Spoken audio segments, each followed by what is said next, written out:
جس کا موضوع ہے The Spread of Islam and its Global Impact، کہ اسلام جو ہے وہ اپنے جغرافیکل ایریے کے اعتبار سے کیسے پھیلا اور مذہب کے اعتبار سے، ماننے والوں کے اعتبار سے بھی کیسے پھیلا. ہم یہ دونوں الگ الگ چیزیں ہیں، دونوں کو ڈسکس کریں گے یہاں. اور اس کے بعد اس کا کیا امپیکٹ ہوا دنیا کے اندر، انسانی سوسائٹی کے اندر، انسانی سماج کے اندر، اس کا کیا اثر پڑا، اس پہ بھی ہم گفتگو کریں گے. جیسا کہ ہمیں سب کو پتہ ہے کہ نبی صلی اللہ علیہ وسلم کی پیدائش جو ہے وہ 570-71 عیسوی کی ہے. اس کے بعد حضور صلی اللہ علیہ وسلم 40 سال تک جو ہے ایک پاکیزہ زندگی، امین کی حیثیت سے، سچے ہونے کی حیثیت سے مکے میں گزارتے رہے، جہاں ان کی حیثیت ایک اچھے انسان کے ساتھ ساتھ ایک کامیاب تاجر کی بھی تھی. اس کے بعد 40 سال کی عمر میں آپ کو بعثت نصیب ہوئی، وہ پہلی وحی آئی. اس کے بعد نبوت کا دور شروع ہو گیا اور اسلام کا دور شروع ہوتا ہے. ایسے تو اسلام حضرت آدم علیہ السلام سے ہے، لیکن اس کی جو آخری کڑی ہے وہ حضور صلی اللہ علیہ وسلم سے شروع ہوتی ہے. اس کے بعد اسلام کی کڑی ختم، مکمل ہو گئی اسلام. اس کے بعد تو اس کے بعد ہم یہاں ڈسکشن کریں گے کہ حضور صلی اللہ علیہ وسلم کی نبوت کے بعد جو اسلام اپنی اصلی شکل میں ہے وہ کس طریقے سے ایکسپینڈ کیا، وہ کہاں کہاں پھیلا اور کیا کیا اثر دنیا پہ ڈالا. تو آپ پہلے میپ میں دیکھ سکتے ہیں، یہ میپ ہے، موبائل میں ہو سکتا ہے تھوڑا چھوٹا دکھ رہا ہو. اس کے اندر یہ مدینہ ہے، میں زوم کر دیا ہوں، یہ مدینہ ہے. مکہ سے ہجرت ہو کر مدینہ آ گئے صحابہ کرام، حضور صلی اللہ علیہ وسلم. وہاں انصار اور مہاجرین کی کمیٹی بنی. اس کے بعد اس کے اندر یہودیوں کو بھی شامل کیا گیا مدینہ کے سوسائٹی میں. تو ایک طریقے سے یہ پہلا اسلامی ریاست مدینہ کی ریاست تھی.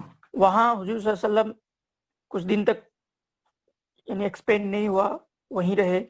اس کے بعد جب قریش مکہ کے ساتھ معاہدہ ہو گیا، اس کے بعد حضور صلی اللہ علیہ وسلم نے دوسری طرف فوجوں کو روانہ کیا اور لوگوں اور زیادہ دوسرے عرب قبائل کو اسلام کے اندر آنے کی دعوت دی. تو اب یہ دیکھیں 3 طرف جو ہے اس کی لکیریں گئی ہوئی ہے. ایک دمشق کی طرف گیا ہوا ہے، ایک عمان کی طرف گیا ہوا ہے، اور ایک کربلا کی طرف گیا ہوا ہے. یہ ایکسپینڈ جو ہوا ہے یہ حضور صلی اللہ علیہ وسلم کے بعد کے زمانے کا ہے. یہ جو آپ ایک لکیر چھوٹی سی دیکھ رہے ہیں، سعودی عربیہ، حجاز، یمن، یہ حضور صلی اللہ علیہ وسلم کے زمانے کا ایکسپینڈیشن ہے. اس کے بعد جو آپ ریڈ کلر میں دیکھ رہے ہیں، اس کے بعد والا جو ایریا ہے اس میں پرشیا ہے، ایجپٹ ہے، الیگزینڈریا ہے، یروشلم ہے، سیریا ہے. یہ پورا علاقہ جو ہے وہ 100 سال کے اندر اندر فتح ہو گیا تھا. یہ ٹریپولی کا علاقہ ہے، یہ اسپین کا ایریا ہے. یہ لکیر آپ دیکھ سکتے ہیں کہ کتنے بڑے رقبے پہ 100 سال کے اندر مسلمانوں نے جو ہے اپنی سلطنت کو، اپنی خلافت کو وسعت دی تھی. یہ جو میپ ہے، یہ میپ آپ کا 750 عیسوی تک کا ہے. مطلب 632 میں حضور صلی اللہ علیہ وسلم کا وصال ہے، اور اس کے بعد 118 سال کے اندر اندر اتنا بڑا رقبہ پہ مسلمان جو ہے فتوحات حاصل کر چکے تھے.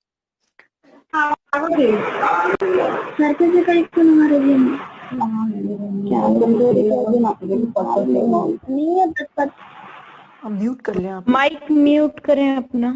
مائک اسپیکر کے علاوہ باقی لوگ اپنا مائک میوٹ رکھیں. جزاک اللہ خیر. تو یہ پہلا تھا جس میں 750 تک جو ہے اسلام کیسے کیسے ایکسپینڈ ہوا. مکے سے مدینہ آیا، مدینے سے پھر حضرت ابوبکر رضی اللہ عنہ کے زمانے میں پورا عرب قبائل جو ہے وہ اسلام میں داخل ہوا. اس کے بعد حضرت عمر رضی اللہ عنہ کے زمانے میں جو اس وقت کی 2 سپر پاور تھی، جو بڑی طاقتیں تھیں، جو آپس میں بھی لڑ کے تھوڑی کمزور بھی ہو چکی تھی. اس میں ایک پرشین امپائر تھا، ایک رومن بیزنٹائن امپائر. ان دونوں کی طرف حضرت عمر نے جو ہے فوج کشی کی اور دونوں طرف برابر سے فتوحات کا سلسلہ جاری رہا. اس کے بعد خلافت راشدہ کے بعد اموی دور آیا. اموی دور کے اندر بھی مغرب کا جو یہ پورا علاقہ دیکھ رہے ہیں آپ، یہ پورا علاقہ، اسپین کا علاقہ اور سندھ کا علاقہ، یہ اموی دور میں فتح ہوا. مغرب میں آج تقریباً 5 ممالک آتے ہیں.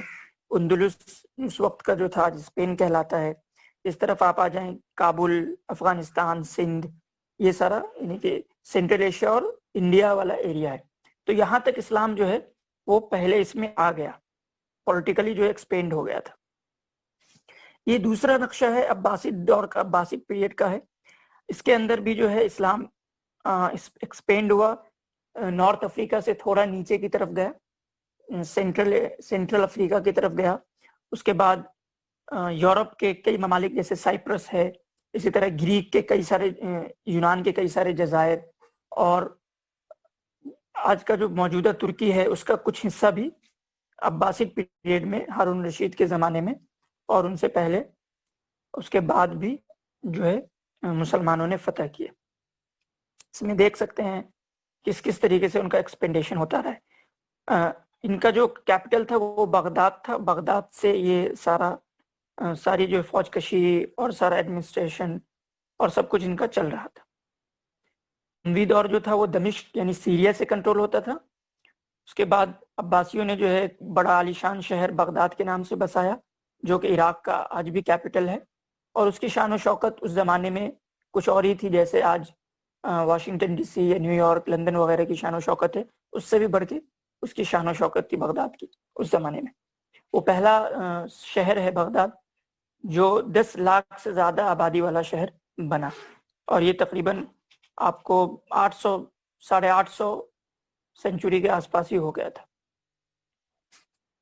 دیکھ سکتے ہیں مسلمان کہاں کہاں تک پہنچ گئے تھے شروع کے 2 ہی سال کے اندر، یعنی کہ جو مکے اور مدینے سے جو سفر شروع ہوا وہ تقریباً یورپ کے فرانس تک اور ایشیا میں ادھر چائنا تک، کاشغر تک، اور نیچے آپ آ جائیں تو یعنی کہ فتوحات تو نہیں ہوئے تھے، لیکن مسلمان ہونے کے ناطے آپ کو کیرلا تک جو ہے یہ پورا علاقہ آپ کو مسلم دنیا کے اندر سمایا ہوا ملے گا۔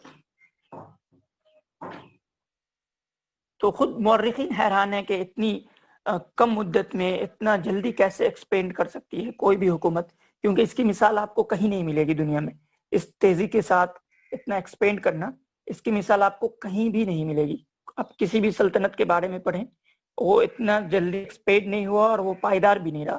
جیسے کہ سکندر نے فتح تو حاصل کی، لیکن بہت سارے فتوحات خود اس کے زمانے میں اس کے ہاتھ سے نکل گئے تھے، نہیں تھے وہ سارے فتوحات۔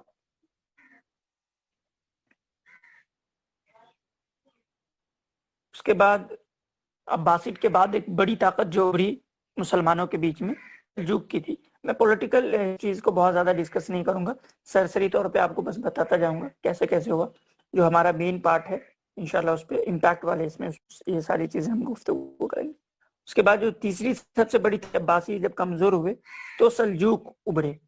یہ سینٹرل ایشیا کے ایک نومیڈک واریر تھے، ٹھیک ہے، یہ بھی ٹرک تھے، اور یہ لوگ، ان لوگوں کا جو اصل ایریا تھا وہ بغداد سے اوپر آذربائیجان، ترکی سے لگا ہوا علاقہ، اور سینٹرل ایشیا کا علاقہ، ایران وغیرہ، یہ سب آتا تھا سلجوق کے اندر میں۔ اس کے بعد 1258 میں تقریباً 1258 میں بغداد کا سقوط ہوا، یعنی کہ ڈیکلائن ہو گیا اس کا، منگولوں نے حملہ کیا اور مسلم خلافت کو ختم کر دی۔ اس کے بعد سلجوق، اس کے بعد میں مصر کے اندر مملوکوں نے اسے دوبارہ سے عباسیوں کے ذریعے ہی خلافت کو قائم کیا۔ تو سب سے بڑی طاقت جو اس وقت تھی، اس پہ 1258 کے بعد کی مسلمانوں کی، وہ سلجوق تھی۔ انہوں نے بیزنٹائن، اس